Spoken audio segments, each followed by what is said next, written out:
Happy Tuesday. Hello. I'm Yeah. glad that OCI has never changed a meeting login ever. Makes things so easy. That is me doing I don't know if it's like an inside comment or something like that. If anybody's been dealing with OpenSSF meetings and them changing how they log into their Zoom meetings all over the place.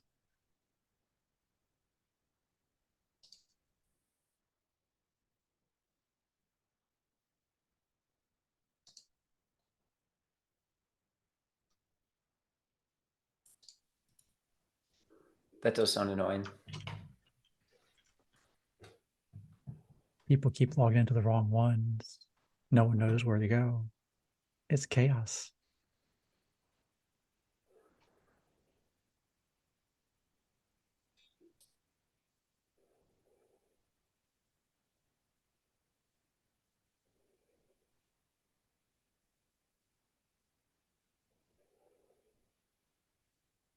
I wasn't here last week. So Nathan, I think you're the persistent voice across these meetings. Anything good happen that I missed?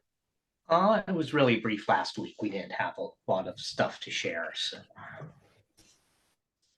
Yeah, and I don't have much to share this week. And I've actually mostly been off most of the time from Wednesday until yesterday, so I don't have anything to really add either.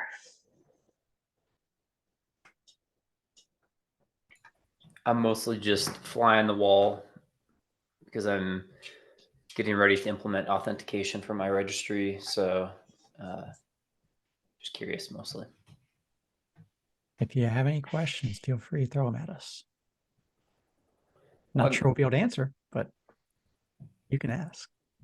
I'm somewhat familiar with it because I used to be tech lead on a registry product, but I was just looking over the previous meeting notes to see, kind of what direction the spec is thinking about taking, because I don't know, I wasn't a huge fan of the www authenticate approach. I thought, I thought there should be like a less chatty approach, because a lot of what I observed as the maintainer of a registry product was every single HTTP request would result in a www authenticate, because clients weren't didn't have any way to know whether it was safe to cache an auth token that they received from an auth server.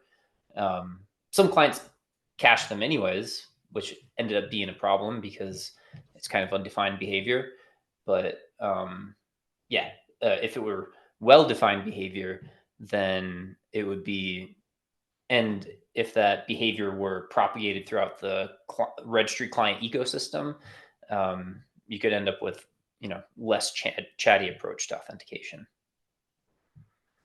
It also Which depends. is what I It really kind of depends on the assume. client. Yeah. Go ahead. I was just gonna say, that's kind of what I was assuming the working group was about, is like trying to catalog the different behaviors out there and then to come up with a new, like, well-defined approach in the future. I think that summarizes what I want to do. So you and I are on the same page there. It really depends on the client for some of those behaviors you're talking about, though, because one of the things we'll see is that some clients, you'll get the same connection from the same machine, but it'll be impersonating multiple users connected to that machine.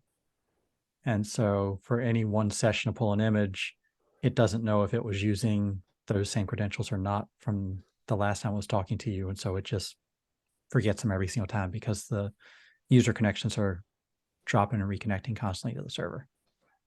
Yeah. Thinking of like Containerd and Docker models where the Docker engine has multiple users that are talking to it. Or Kubernetes has different authentication credentials depending on who runs a workflow. Right. I mean, I wonder if any of that would be solved by HTTP3 and Quick. Or not, maybe not necessarily like automatically solved, but solvable. I think a good chunk of the challenge just becomes how much can registries reuse between it, knowing that it's got potentially multiple clients that it's working with. Yeah. But I will say to your comment though, I run code that is persistent long running that'll constantly talk to a registry over and over again. And it is very much the reverse problem. How long can I keep reusing those same credentials before the registry just falls over and says, no, that's no good? Yeah. And I've definitely experienced that problem where I'll reuse a credential from talking to repo A to try to talk to repo B. And the registry, instead of saying, oh no, you haven't authenticated repo B, please go do that now, the registry just says no, denied. And No so www authenticate header. it's a forbidden versus a unauthenticated or something like that, whatever the HTTP code is on that. So Okay. Oh, I have to like go maybe look. unauthorized versus unauthenticated.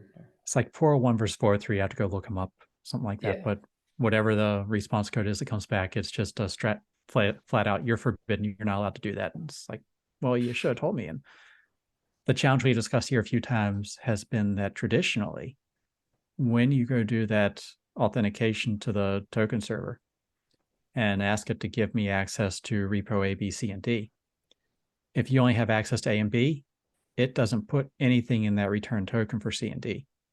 So you don't know that they have tried to authenticate. And so how does that get reconciled? Do we just push that off on the implementations and say you need to start keeping track of that? Or, how does that get worked out? Yeah.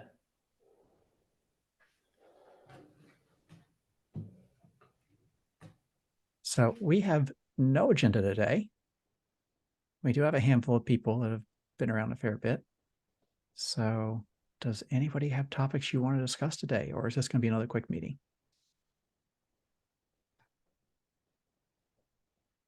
I'm here to learn. So if there's nothing else, we want to. Is it possible to describe the history of OCI and what do you think what will happen to WebAssembly? Oh, that's just opening up all kinds of like undefined abstract in cases. I think in terms of what we are doing in the Auth work group for WebAssembly, it is transparent to us. We don't care what you're pulling from the registry, whether it's WebAssembly, whether it's a signature, an SBOM, or a container image.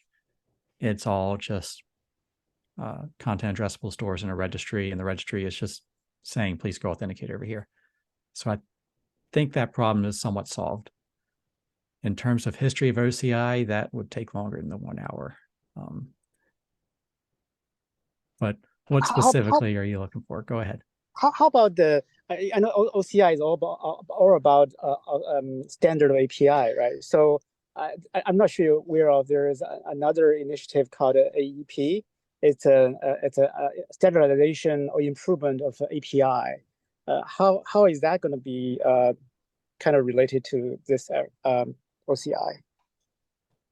AUP is the first time I'm hearing that one. Do you have a link or anything reference to that? Yeah, it's submitted as part of the tag app delivery, but there's a talk about this is actually a broader topic, so it'll be more of a kind of become a tag itself, become like tag development, because it was sponsored by Google, so it's called AIP at Google. It's for application enhancement improvement effort, API improvement.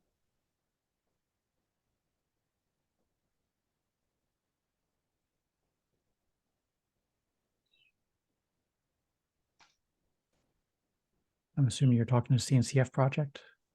Yes. The CNCF tags. There's an AEP channel if you look for it. And if you've got any links over there, feel free to pass those along.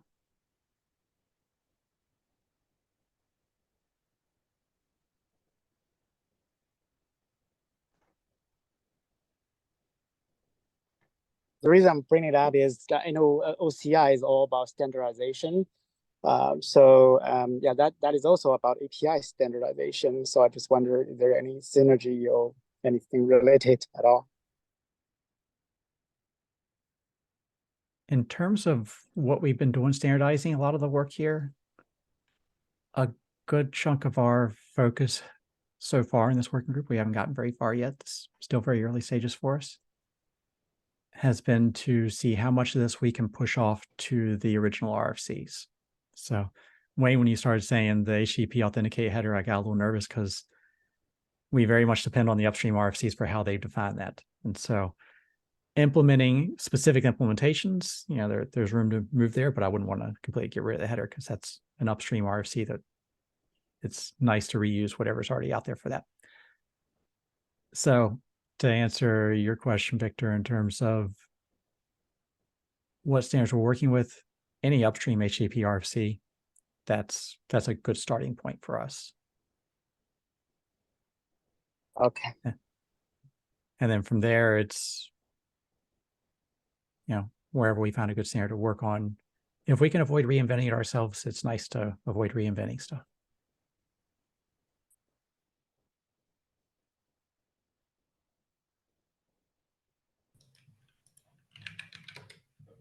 Yeah, the channel name is just AEP, Apple English Protocol.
So I guess to answer your question, Victor, I don't think any of us have been looking at this yet.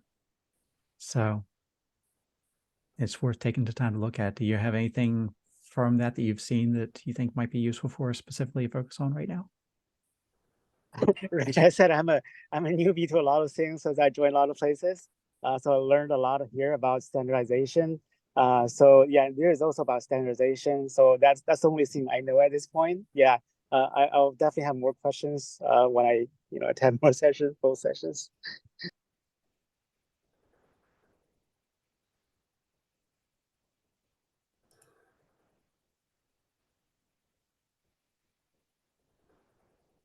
I think that just got rid of my evening where I was planning on doing other coding stuff. Now I get to read a spec.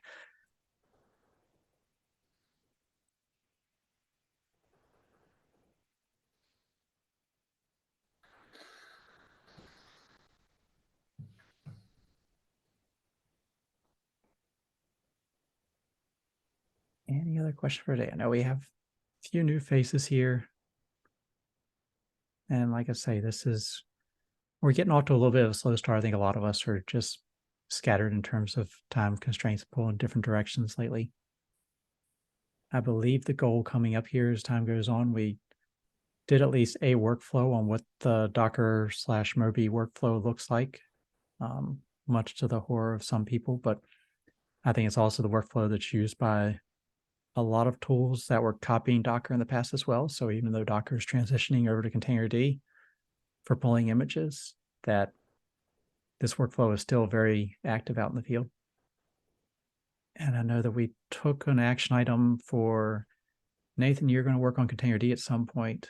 Sajay, you're going to work on some of the ORS team to see what we could do there.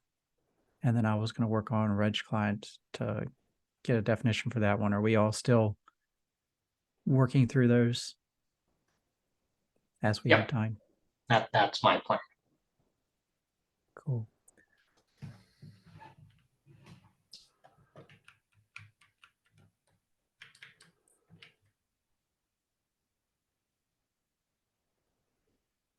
copy those up as an action item that we're still doing that.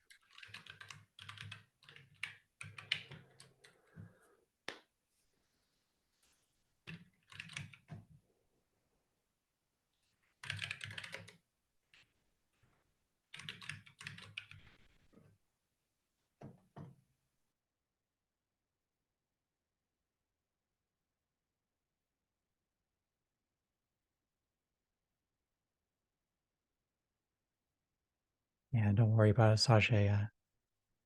I know we're all a little busy, and so if the RS folks are busy too, that's okay.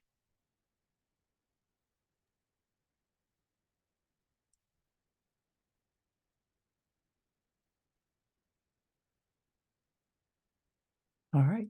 Well, given no other items here, I think we've all got our mission statement of what we want to do. And then we'll have the regular meeting on Thursday for anybody that has more general OCI stuff. That's another good one to attend, not focus just on the Auth working group. And until then, have a great rest of the week.